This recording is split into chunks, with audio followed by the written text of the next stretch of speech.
So, according to the upcoming topic, that it is undeniable fact that this is one of the most significant part of the financial technology, which is cybersecurity.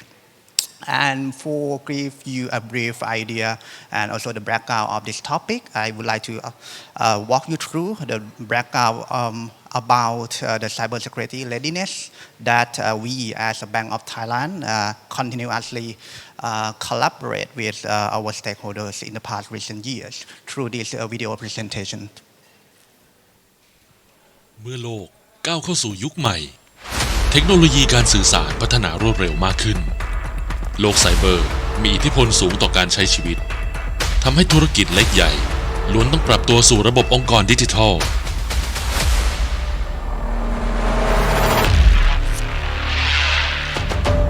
แต่โลกไซเบอร์ก็เป็นช่องทางหนึ่งของการทุจริตและการโจรกรรมออนไลน์หลายรูปแบบไม่ว่าจะเป็นฟิชชิงแรนซัมแวร์หรือโซเชียลเอนจิเนียริงที่อาศัยการหลอกลวงผู้คนโดยอาศัยจุดอ่อนความไม่รู้หรือความประมาทหลายองค์กรได้พัฒนามาตรการและระบบความปลอดภัยให้ดีขึ้นอย่างต่อเนื่องแต่เหล่าแฮกเกอร์ก็สามารถสร้างรูปแบบการโจมตีให้ซับซ้อนมากขึ้นสร้างผลกระทบต่อองค์กรลูกค้าประชาชนและธุรกิจที่เกี่ยวข้องเป็นโดมิโนสร้างความเสียหายได้อย่างมหาศาลการโจมตีทางไซเบอร์เหล่านี้จึงไม่สามารถรับมือได้แต่เพียงผู้เดียวแต่จะต้องสร้างความร่วมมือไปยังองค์กรอื่นมีพันธมิตรที่แข็งแกร่งเพื่อที่จะช่วยกันเฝ้าระวังป้องกันและรับมือจากการโจมตีได้อย่างเท่าทันธนาคารแห่งประเทศไทยจึงได้ร่วมมือกับ4องค์กรสำคัญของประเทศที่เกี่ยวข้องกับภาคการเงินได้แก่สำนักงานคณะกรรมการกำกับหลักทรัพย์และตลาดหลักทรัพย์สำนักงานคณะกรรมการกำกับและส่งเสริมการประกอบธุรกิจประกันภัยสำนักงานพัฒนาธุรกรรมทางอิเล็กทรอนิกส์และสมาคมธนาคารไทยผ่านการจัดทำบันทึกข้อตกลงปี 2559 ความร่วมมือด้านการยกระดับความพร้อมรับมือภัยคุกคามไซเบอร์ต่อภาคธุรกิจการเงินการลงทุนและการประกันภัยเป็นจุดเริ่มต้นความร่วมมืออย่างเป็นทางการเพื่อส่งเสริมและสนับสนุนความร่วมมือระหว่างกันในการรับมือภัยคุกคามไซเบอร์และยังได้ร่วมกับสถาบันการเงินและหน่วยงานอื่นๆจัดตั้ง Thailand Banking Sector Search หรือ TB Search ในปี 2560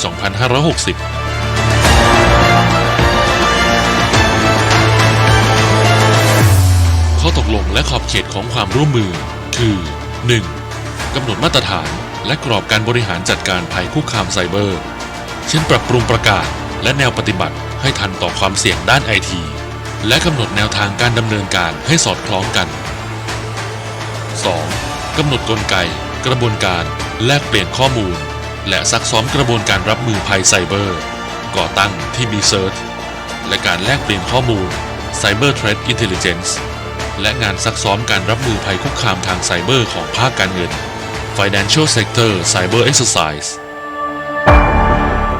3. ส่งเสริมให้เกิดการพัฒนาและยกระดับความพร้อมของบุคลากรผู้บริหารและผู้ปฏิบัติงานในภาคการเงินผ่านโครงการฝึกอบรมเช่น Cyber Resilience Leadership Board Awareness การยกระดับความเข้มแข็ง Second Line Third Line โครงการพัฒนาบุคลากรรุ่นใหม่ด้าน Cyber Security ในภาคการเงิน Financial Cyber Security Bootcamp งานแนะแนววิชาชีพด้าน IT ในภาคการเงิน Tech Career Coaching 4. สร้างความตระหนักส่งเสริมความเข้าใจเกี่ยวกับความเสี่ยงและการป้องกันภัยคุกคามไซเบอร์ให้ภาคประชาชน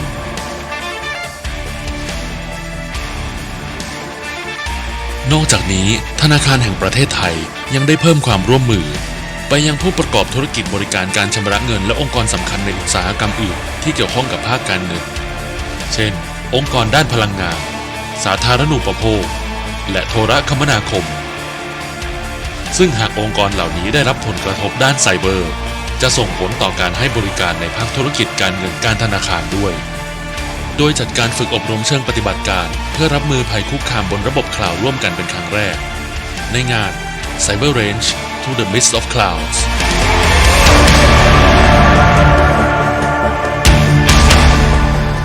และที่สำคัญธนาคารแห่งประเทศไทย ได้ขยายความร่วมมือด้าน Cyber Security ไปยังสำนักงานคณะกรรมการการป้องกันภัยไซเบอร์แห่งชาติโดยเข้าร่วมกิจกรรมที่ทางสกมช.จัดขึ้นเช่น NCSA Cyber Clinic Thailand National Cyber Academy และการซ้อมรับมือภัยไซเบอร์ระดับประเทศ National Cyber Exercise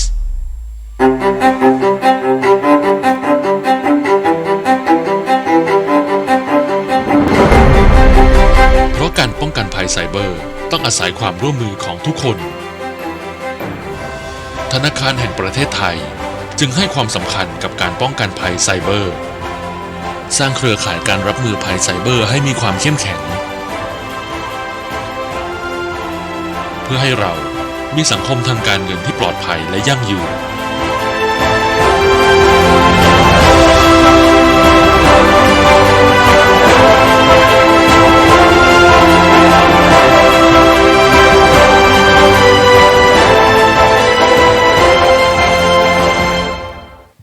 And for this session, we are honored to have our guest speaker, who is expertise in cybersecurity.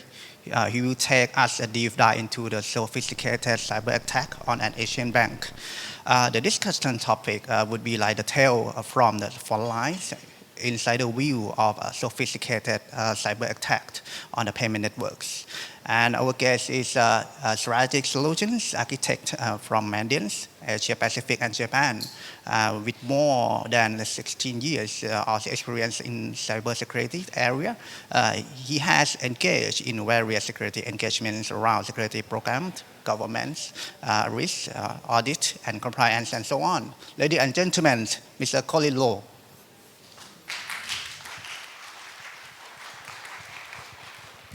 Hi, good afternoon. Thank you very much. Let me start by thanking you to actually invite me here for an occasion like this. I know it's probably 3 to 4 p.m. This is the time slot. Everyone's probably feeling asleep. So what we're going to do is that hopefully what we're going to share around an investigation that we have been carrying out for a bank is going to excite you a little. So my name is Colin, and I'm actually based out of Singapore. I'm a strategic architect out of the CTO office for APJ. In my capacity, I'm actually a client advisor for a lot of big companies, and also to actually help them transform, looking at what are cyber threats, where are the cyber risks, what are areas that they need to be mindful about. And my previous experience was really with the consulting side of house with Mandian. I'm not too sure if you have heard about Mandian, but I will share a bit about Mandian shortly after this. So with the consulting side, these are areas that we have been looking at when we talk about cyber breaches. How do you do investigation? How do you do remediation work? And largely also the proactive side on the strategic transformation piece. So before I first start, I probably want to put up a disclaimer note first. As usual, Mandian actually holds all our customers' information very tightly. There's always a confidentiality that we abide by, because of the NDAs and stuff. So whatever that is shared here, as you can see from our this disclaimer, we try to make sure that we keep our customers' information safe, and also, if there is a need to, we also scrub through some of these facts so that we preserve whatever we are talking about in terms of our client's identity. I'll take a few seconds for you to read the slide so that before I start off. All right. So this is the brief run through of the agenda we're going to cover today. Okay, first, a bit about Mandian, okay, let you know what kind of organization that I'm from, for the past 8 years, and also to run through a case study that we've been helping a bank within Asia Pacific to largely look at a breach that was happening within their networks. And also, what are the learning points coming out from it, and where do we improve along the way? How do we then uplift what is in Thailand?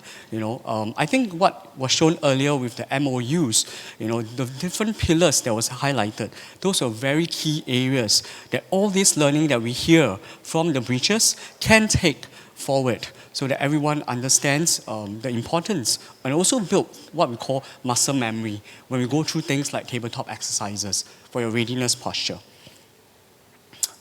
So this is a bit about Mandian. I'm not too sure if everyone heard about Mandian. Okay, we are an organization that was set up many years ago, back in 2004. So we actually specialize in helping a lot of large companies look at cyber breaches. Any intrusions that happened before, all the large brands, names that you heard about in the media and the news, these are the areas that we focus on. But all our customers as victims, the first thing that they always think about, is largely everyone actually has the same kind of thinking. So the questions that goes behind all these victims, largely is, how do I got breached?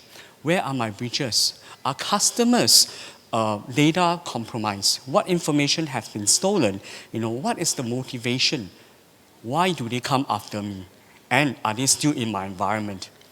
So with that, everyone goes to Mandian, largely to look at how to get me business answers, things that I can respond to when my board asks me things. Where are my senior management able to respond, or if not the media, or if not the regulators? Because these are the people pressing you for answers when a breach actually happened. So Mandian actually, you can think of Mandian as a ghostbuster in the cyber industry. So we look at helping you get your answers so you can then respond accordingly. Okay. So with that, this is the client that actually engaged us some time back, I think if I'm not wrong, just last year or if not the year before. Looking at the bank itself, the main problem back then was that there was actually a leakage when it comes to their ATM networks. The money was leaking out of the ATM network. And these are things that go unexplained, not knowing why that really happened. And they have been doing a lot of work behind the scenes, trying to investigate, look for root cause, and also give an answer. Because at the same time, the board is pressing them for answers. They have been doing a lot of things, which I'll go through shortly.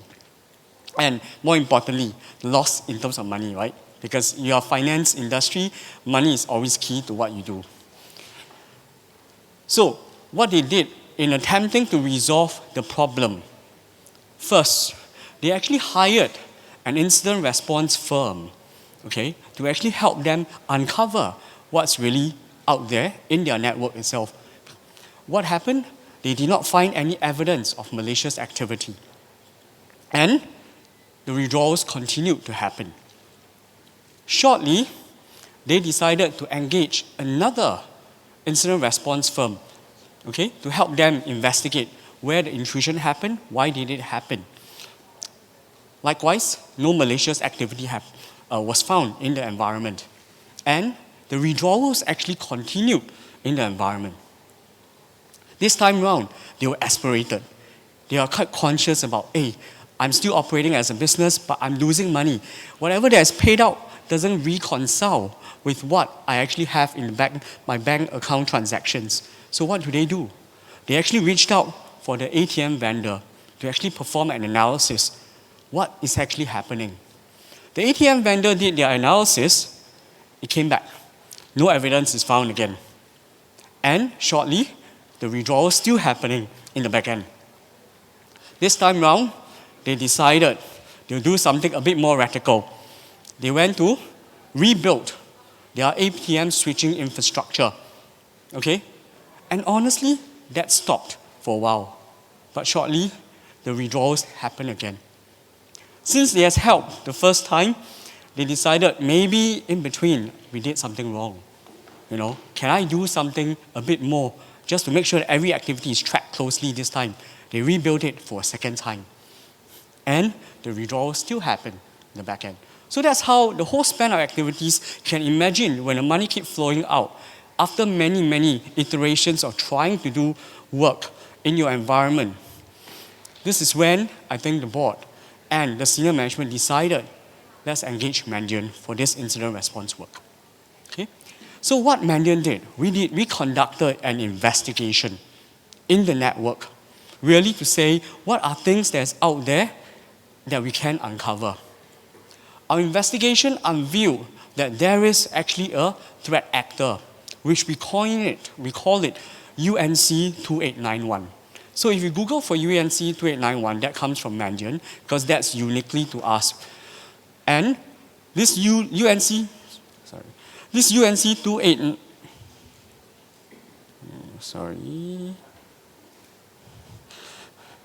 okay, this UNC 2891 is actually a tech group that is focused on financial industry, and we have been tracking them since 2019. What they have been looking at and specializing in is all the Unix and Linux systems. And they are so good with that they can constantly keep calling up money.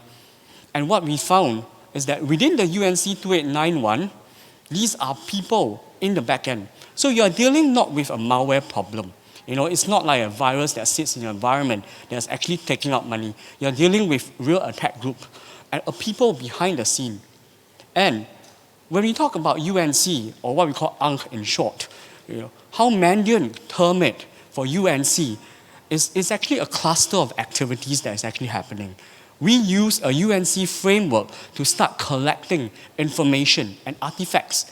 Meaning today, if the attacker sends information, a phishing email out with payloads embedded inside, we will capture all this information and we will put it around our framework of UNC. And UNC becomes our framework to start for us to do attribution. Because we will start collecting all this information, and over time with more incident response work that we do, we will add and append more information. If not, if we realize that the data is different, we create a separate UNC. But there are cases that UNCs look similar. There's a maybe they are related, maybe they are similar. So with this maybe, what happened is that we will then create a separate UNC and link it to the first UNC. Imagine a cluster activity, the second one we will build another UNC. What we will do is that we will tag it to say maybe they are related. At the same time, we mark it suspected, and we will put what we call confidence level. It's just like threat intelligence. When you start building the intel around who is after you in your network, how do you do that? You use all this information of building all the pieces of threat activity together first, and then you link that information based on your own research and analysis. So this time around, once we have all the different UNCs, we will start looking at, over time, the other incident response work that we do, we will start building what we call clusters. UNCs can form together to call a cluster, and on the cluster level, it allows us to grow a cluster when we start getting more artifacts. It allows us to even break up clusters, or it allows us to merge clusters. That's how we start monitoring, and that's how we start building threat intelligence around threat actor groups. Okay? And when we reach a level of confidence, we will start moving them up as APT groups. You probably have heard advanced persistent threat groups. These are the groups that is actually funded by governments. They are actually having cyber espionage as a mission, as an intent. Likewise, on the right, what you will see is fin groups. Fin groups are financially motivated groups. They can and are usually there to steal money from networks. Okay, that's where we call fin groups. So imagine ANC, UNC at the beginning, but as they mature and if they promote, they move into APT or fin groups. So this is the whole concept behind how Mandiant start doing our incident response. And we start building threat intelligence through telemetry, through understanding, through analysis, through our own research. So we have a whole bunch of researchers who understand at least 30 different languages around the world, looking at all these things within not just incident response. We will look into the dark web as well. Anything that is stolen, taken, we will also build our intelligence based on that. And of course, technologies will give us some level of intel. So that's where we built all this intelligence database in the back end. As we move on, UNC 2891, what do they really do? This is what I spoke about. We have been tracking them since 2019, and they are financially motivated. They are Unix people to understand Unix and Linux systems, very unconventional systems that you typically would be using. We keep them in our threat intelligence portal, and this is where we give information back to customers like yourself or banks, or even critical infrastructures, or if not national government agencies. They will track all these different groups. Why do we need to track that? The main reason is behind understanding what's their intention, their motivation. Likewise, how do they go about penetrating a network? What does intrusion look like? We did investigation, and all this goes through forensically all the things that we do, and make sure that when we deep dive, we give you more context to that. So maybe a little bit of quiz here, to make sure everyone's awake still. First thing, are you guys familiar with this one? Yep, I'm sure everyone would. This is the Windows systems, okay? And what about this one? Right? I'm sure you have heard about it, but this is the Apple, okay? Maybe some people might know a bit of this, okay? This is actually the Unix environment or Linux environment. But how about this one? Has anyone seen this before? Yeah. Well, I started work many years ago, at least 16, 17 years ago, looking at this. Okay, sorry, maybe I gave away my age. But then, this is actually Sun Solaris. Sun Microsystems Solaris OS. This is exactly the systems that was exploited by this UNC ANG 2891. They are looking for unconventional systems that people typically do not use, monitor, to then start and launch their attack. So this is a 30,000 feet high-level overview of our investigation that reviews along the way what is attacker doing. Attacks always happen in a very methodical way. Likewise, when you are in the army, you start looking at how do you do reconnaissance, how do you penetrate environment, where are the loopholes. Attackers do the same in cyber world. So we use an attack life cycle to actually phase out and give a methodical way and thinking of what tools, malwares, even down to utilities that attackers use. So in this attack that UNC 2891 uses, this is the full life cycle of what happened, which are the malware tools and utilities that is being used and deployed. So the first one is actually called the slapstick. Okay? So the slapstick allows an attacker to actually get access into the environment. Okay? And what is slapstick? Slapstick is a custom malware by the attack group UNC 2891. They actually exploit what we call the pluggable authentication module, PAM. It's not privileged access management, by the way. Pluggable authentication module. So this module is a subsystem on the authentication layer that you plug in, which is specially built for Solaris. You plug it in, and it allows you to extend authentication, to third-party developers, software developers, or if not, then you have your vendors who actually want to write their own applications in. Things like your two-factor authentication, your multi-factor authentication, this is where it sits. And what this does, the attacker built it to actually inject it, is because attacker takes in legit user, keying in the username and password into this slapstick. This is the authentication layer that happens. Okay? And of course, it grants it access because you're a legit user.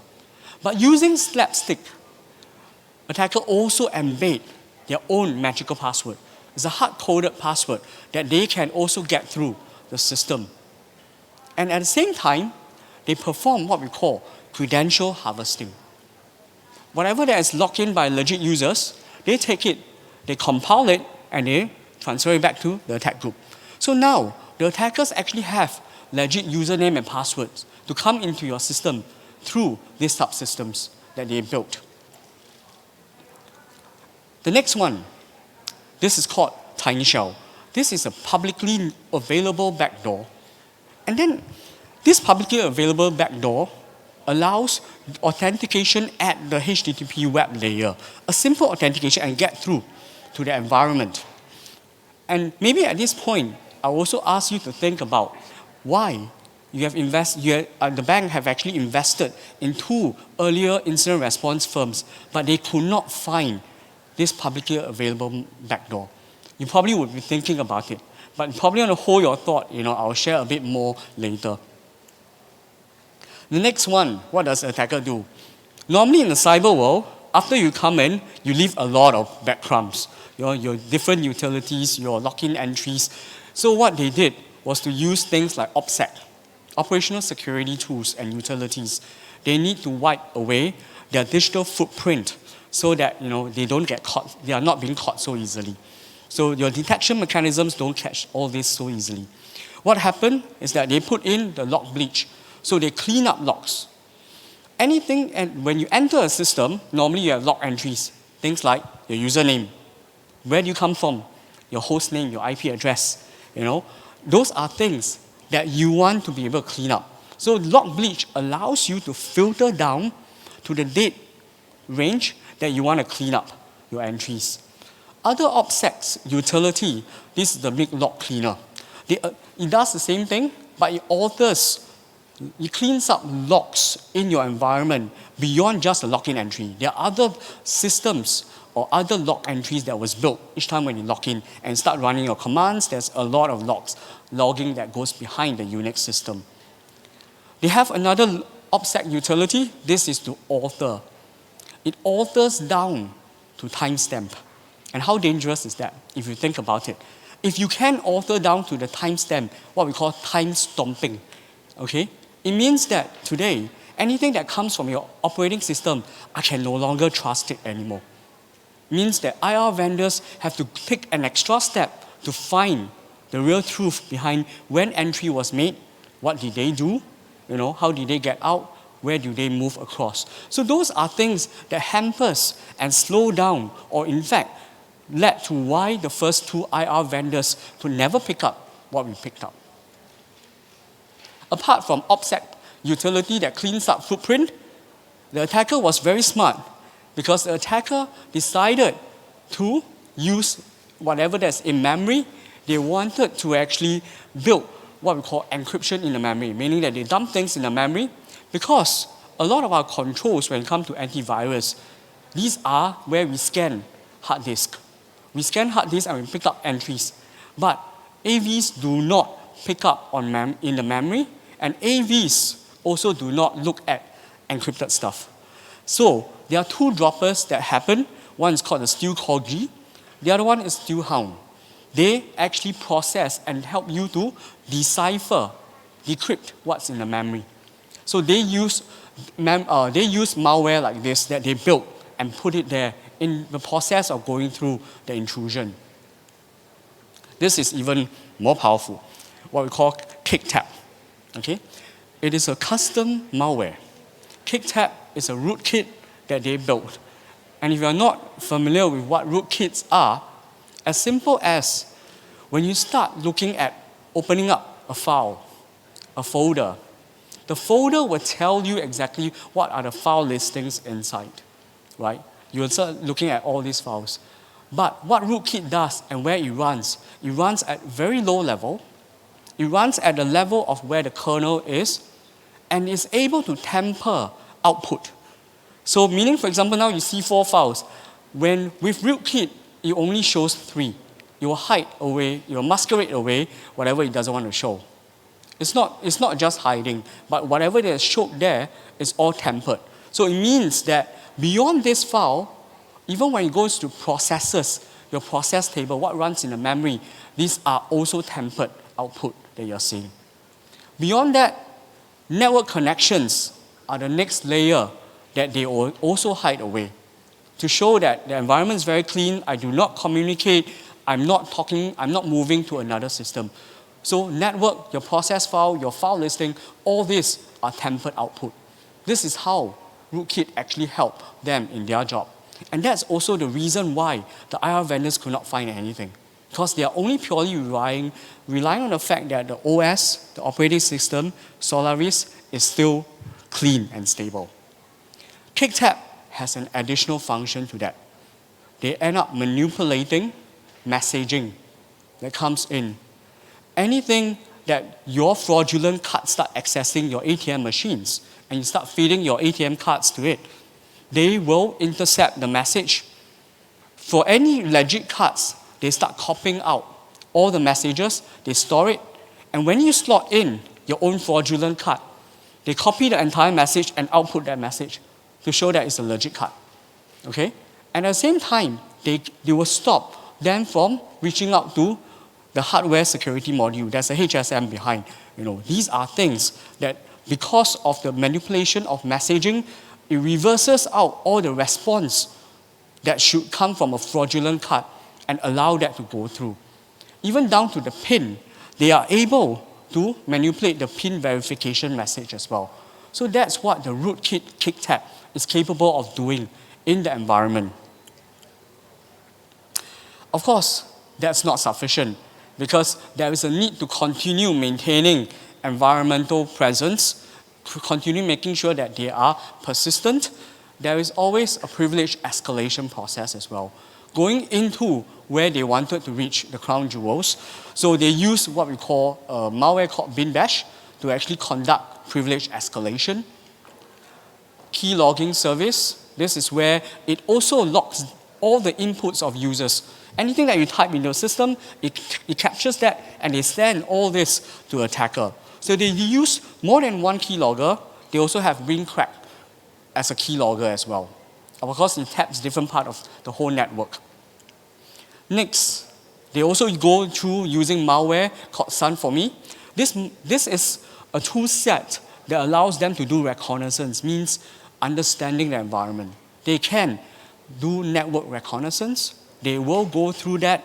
They will do host enumeration just to find where are the other hosts within the same network segment.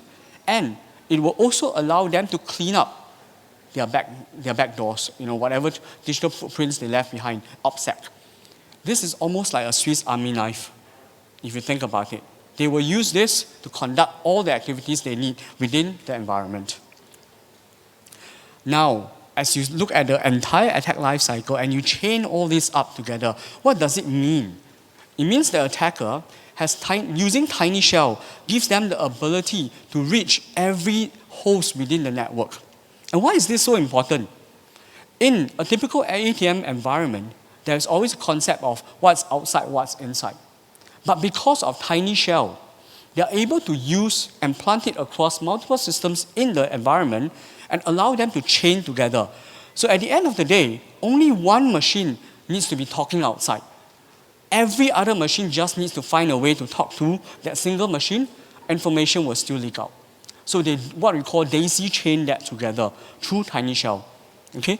And they use KickTap, which actually goes all the way at the kernel level to, I wouldn't say hide, I would say more tempered of the output that comes from your OS itself. They use Tiny Shell again to make sure that there's no logging.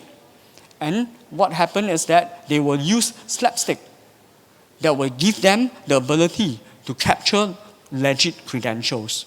And finally, key logging that allows them to understand, get passwords, understand what commands will run, the inputs from users. So when we start chaining all this together, this is exactly what a sophisticated attacker will be looking for. They will go after things like that. They will use different tool sets. And because there are so many different permutations, how do you even catch them? So looking at the entire intrusion itself, we evaluated the attacker was in the environment for more than 900 days. They were there for more than almost 2.5 years, okay, in the environment itself, where if you look at our mean time, dwell time in APAC, this is typically at 21 days. It means that within the region, the time the attacker entered the environment and we catch them is about 21 days on average. But this one was so persistent, they went so deep into the environment, they stayed there for 900 days. And 900 days also means that unless you have an infrastructure and a setup to capture and maintain logs for more than 2-3 years, you probably will have already overwritten all the logs. There's no way that you can pick that up. You probably lose some information along the way. And then, because of the log rotation cycle that you put inside all your OS systems and based on your policies as well. With the anti-forensic techniques that you have seen, that we called out, all the different malware, all these malwares, a large part of them are all customized. They use some OPSEC capabilities and utilities to clean that up. That's where the anti-forensic ones come in, to clean up their traces. And also, the operating system itself was Solaris that I called out earlier.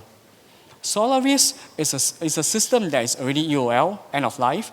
The patches are not there. Not many people have the skill set to understand Solaris in this age. And hence, it also means that this kind of systems hardly go monitored, because there is no solution that will go there.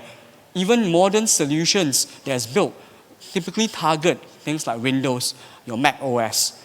Those are the ones that you put in what we call EDR solutions, endpoint detection and response. It allows us to quickly probe systems, get information. But in Solaris context, there is no EDR solution. So these were the things that kind of slow down and hamper our investigation, as much as it also provided no context to the other IR vendors who is doing their IR work.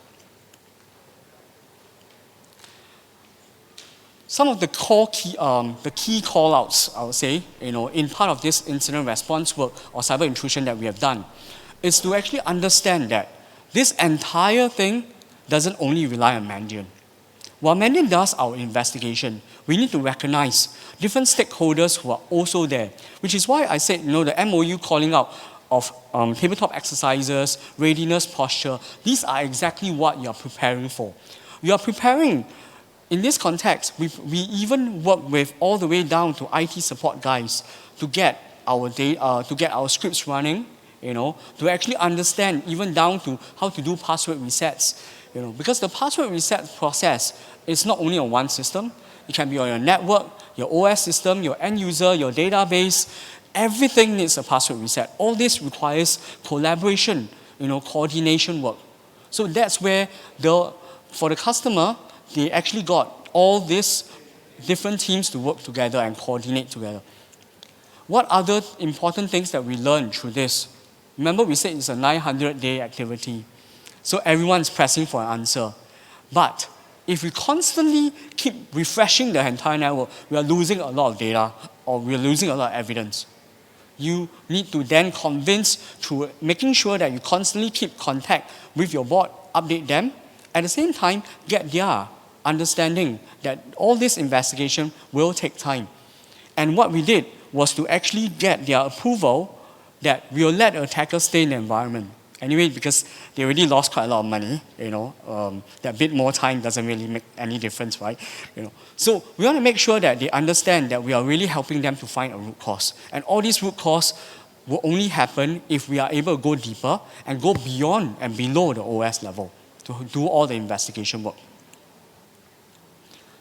So, whatever I shared earlier, these are things that is actually publicly available. And if you are keen to read on that, because I skip a lot of technical details to make sure that it is actually something easier for general audience, but there are blogs that we wrote about UNC 2891.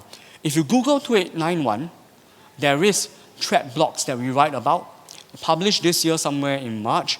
We want to make sure that we enrich and give back information, our learnings, so that you are aware that such sophisticated attacks actually happen, especially in the financial sector. We do have all this information also in our threat intelligence portal. Okay, there is free ones. In fact, you can also log in and sign up for free access to threat intelligence portal. We talk about UNC 2891.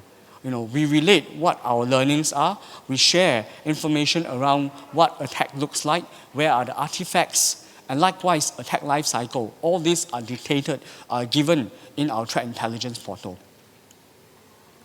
There are news coverage on this. The media itself also cover quite a fair bit when it comes to hacker news, even down to beeping computer. They talk about it as well, so that to elevate the awareness around this. So there is another group called the UNC 1945. Why this is called out? Because back in 2020, we already discovered a different group that was doing something similar. And a lot of these tools and malware and utilities are already used by these groups. We have spent time providing blocks, entries to talk about all these tools, malware and utilities in the earlier block. So if you are keen to read on that, this will be a good time to catch up on both. But at this juncture, we haven't found that these two UNCs are one single cluster. So we kept them two separate UNCs at the moment. And of course, this is the last part of my sharing. The only takeaway that I probably want to ask the audience here to think about is, imagine now we are only talking about banking network. But whatever that is moving forward in your blockchain technologies, in your DeFi world, in your smart contracts, things that you're purely relying on technologies only to do what they need to do, there is a higher chance that attackers will still go after that. Because at the end of the day, they are motivated by financial gains and means to get money out of it. So those are areas that we will only see more and more attackers going after because of the monetary gains that they're going after as well. This is probably just one of those that probably we saw in part of our investigation. But moving forward, we're expecting more that comes from what the digital economy is going to be looking after. Okay, so thank you very much. I really appreciate your time today. Yeah, thank you. Yes, a quick question, Mr. Colin. Just a quick question. So as we know that we are in the digital era, the world moves fast and we have like more digitalized services. So just want to view this impact the current pattern of the cyber attack and how. So, do you mean the cyber impact? Yeah, the impact to the pattern of the cyber attack for the current one. For financial sectors? Yes. Okay. So how we see that, because when we break it down, like I mentioned earlier, we look at financial means, and of course there's an APT group. So financial side definitely is still going to be there. In fact, I only see that as escalating. There are more things that they would definitely want to go after. It is what do they go after? Is it the legacy systems like we have highlighted, Solaris for example? Is it the new trending systems? So all these are what we call attack surface. We want to actually identify where are the attack surface, where could potentially be actors going after. Then from there we start breaking down what are the crown jewels within your environment and start understanding the dependencies that's there. Because these are things that we can, as defenders, proactively do and also help to enrich our cyber security operations. So those are areas that, with the trending, evolving threats, we feel that there is going to be more actors going after that. Yeah. And in fact, we track a lot of UNC groups within our threat intelligence database. A fair bit of them are financially motivated. But finance is so big, right, and so wide, right? We have in the past tracked down to Fin 11, Fin 12. All these are groups that's promoted, and they go after as simple as Wall Street systems. They go after emails to understand, to get a leverage, and to actually say, do we even trade at this point in time? What are we trading for? So different actors go after different things in the finance world. Where I see things are going to evolve is definitely on the blockchain technology, the crypto world, whatever we are here for, the DeFi or smart contracts. Those are areas I feel we are less focused. We are trusting technology to do what they do. At the same time, it also leaves it as an exposure that without monitoring, these are areas that I would, as an attacker, go after also. Yeah. I have another question related Yes, to the malware. As the world, as many people getting into the digital world more, and I believe that, the malware creators have been improving their tactic and strategy. So I would like to ask you, as an expert from the industry, that is there any specific strategy from these malware creators or from these hackers that you could, find from your research or from your insight from the data that you can do the research about the malware? Yeah. So the reality is that as we do our incident response work, there is a high chance that attackers constantly use back repeated attacks. Because it's no point to actually run those low-level ones and rewrite those codes. So running whatever you already know across your environment becomes important. The next part of it, is don't focus on the malware. Focus on the human attacker. because the malware is normally created because the human attacker is after something. And it is something that sits there and doesn't do anything. Normally I would say those are viruses and trojans, just disturbing you only. But whatever that attackers really use and focus is to really get into your network and then draw out what we call crown jewels in your environment and leaves the environment by completing the mission. So those are the ones that you want to understand threat intelligence. Threat intelligence is supposed to empower you, enable you the ability to understand what's the motivation behind it. What are they after? Which tools do they use?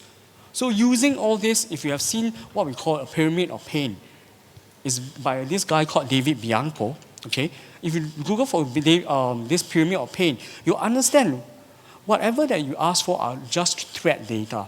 Anything that's IOCs, hashes, domain names, these are the lowest of all. But that doesn't inform you anything. Even if you know about it, at best, you're just blocking it. But at some point, if you move up the pyramid, which is actually harder to understand, those are the ones what we call TTPs, tactics, techniques, and procedures. These are what attackers are after, why are they after, how do they enter your environment. Those are the ones that you want to know. And only threat intelligence will empower you the understanding at the top of the pyramid. So using that to actually watch over your environment makes a lot more sense. Because there are too many threat actors out there. If I know I'm actually in the banking environment, and because I operate within Thailand, and maybe some regional officers, I will want to do things like threat profiling. So I profile and funnel down how much things I need to watch.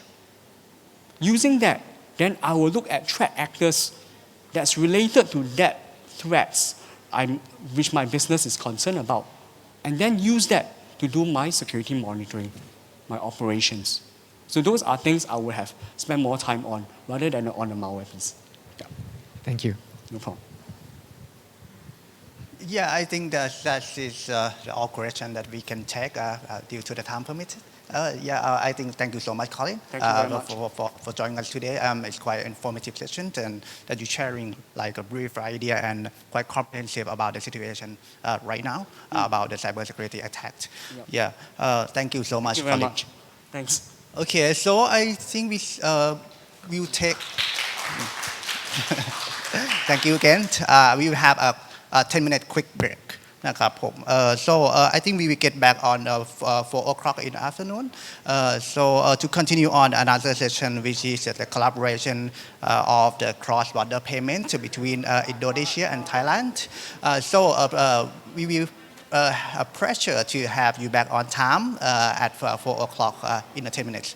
Thank you. Stay tuned.